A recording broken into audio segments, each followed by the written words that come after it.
តប្រត្រៃបិដកភាគ1បឋមសមន្តបាសាតិកាសូត្រនិងព្រះអភិធម្មនេះបិដកស័ព្ទនោះដែលបណ្ឌិតទាំងឡាយដឹងអត្ថន័យបិដកពោលថាបិដកាំងបិដកតថវិទូបរិយត្តភាចនដ្ឋតោអាហុតេនសមោធានេត្វាតយោបិវិនយាតយោញៃយាបិដកដោយអត្ថាបរិយត្តនិងភាជនៈស័ព្ទទាំង3មានវិន័យជាដើមបណ្ឌិតក៏បីឲ្យប្រជុំចុះដោយបិដកស័ព្ទនោះហើយទើបជ្រាបបិដកប្រៀបដូចជាកញ្ជើឬល្អីពិតហើយសំបី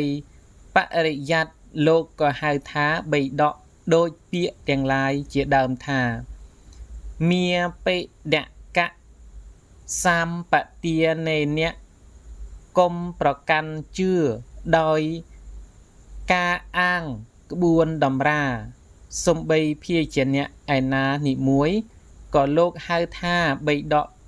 ដូចពាក្យជាដើមថាអធពុរិសោអាកិច្ឆយៈ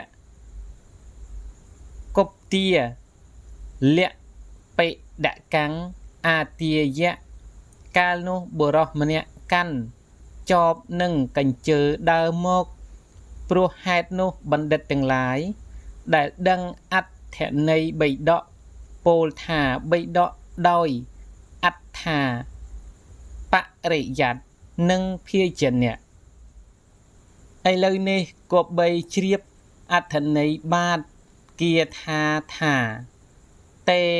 នសមោធានេត្វាតយោបិវិនយាតយោញៃយាដោយន័យយ៉ាងនេះសំបីស័ព្ទទាំង3មានវិន័យជាដើមនោះដែលបណ្ឌិតគប្បីសង្ខេបចូលជាសមាសជាមួយនឹងបិដកស័ព្ទដែលមានអត្ថ2យ៉ាងនោះហើយគប្បីជ្រាបយ៉ាងនេះថាវិន័យនោះឯងឈ្មោះថាបិដកផងព្រោះជាបរិយត្តនិងព្រោះជាភាជនៈនៃអត្ថនោះហេតុនោះទើបឈ្មោះថាវិនយៈបិដកសតៈផងឈ្មោះថាបិដកផងដោយន័យតាមដែលពាហិរនិទានពោលហើយនោះឯងហេតុនោះទើបឈ្មោះថាសុតន្តបិដកអភិធម្មនោះផងឈ្មោះថាបិដកផងដោយន័យតាមដែលពោលហើយនោះឯងហេតុនោះទើបឈ្មោះថាអភិធម្មបិដកកាលជ្រាបយ៉ាងនេះហើយដើម្បីភាពជាអ្នកឆ្លៀសដោយប្រការផ្សេងៗក្នុងបិដកទាំងនោះទៀតដូចគាថានេះថាបណ្ឌិតគប្បីសម្ដែងសេចក្តីផ្សេងគ្នានៃទេសនាកថាសិក្ខាបហានគម្ពីរភាពក្នុងបិដកទាំងនោះតាមសំគួរភិក្ខុរមែងដល់នៅភាពផ្សេងគ្នានៃបរិយត្តក្តីសម្បត្តិនិងវិបត្តិក្តីឯណាក្នុងបិដកណាមានវិន័យបិដកជាដើមដោយប្រការណាបណ្ឌិតក៏បីប្រកាសភាពផ្សេងគ្នានៃបរិយត្តជាដើមទាំងអស់នោះដោយប្រការនោះវាចាជាគ្រឿងសម្ដែងនិងវាចាជាគ្រឿងប្រកាសក្នុងបិដកទាំង3នោះដូចតទៅនេះថាពិតហើយបិដកទាំង3នេះលោកហៅថាអាណាទេសនាវោហាទេសនាបរមត្តទេសនានិងយថាបរិយថសាសនៈយថានុឡោមសាសនៈ យថាធម្មសាសនៈសង្វរិយសង្វរៈកថាទិដ្ឋិវិនិវៃធនកថានិងនាមរូបបរិច្ឆេទកថាតាមលំដាប់ពិតហើយបណ្ដាបៃដកទាំង3នោះ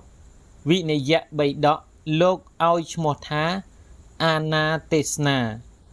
ព្រោះព្រះដ៏មានព្រះភិក្ខជាបុគ្គលគួរដល់អាណាទ្រង់សម្ដែងទុកជាបៃដកច្រើនដោយអាណាសុតនបៃដកលោកឲ្យឈ្មោះថាវោហាទេសនាព្រោះព្រះដ៏មានព្រះភិក្ខជាបុគ្គលឆ្លៀសក្នុងវោហាទ្រង់សម្ដែងទុកជាបៃដកច្រើនដោយវោហាអភិធម្មបៃដកលោកឲ្យបឋមសមន្តបាសាតិកាឈ្មោះថាបរមត្តទេសនាព្រោះព្រះដ៏មានព្រះភិក្ខទ្រង់ឆ្លៀសក្នុងបរមត្តទ្រង់សម្ដែងទុកជាបៃដកច្រើនដោយបរមត្តម្យ៉ាងទៀតបឋមបៃដកលោកឲ្យឈ្មោះថាយថាបរាធសាសនៈ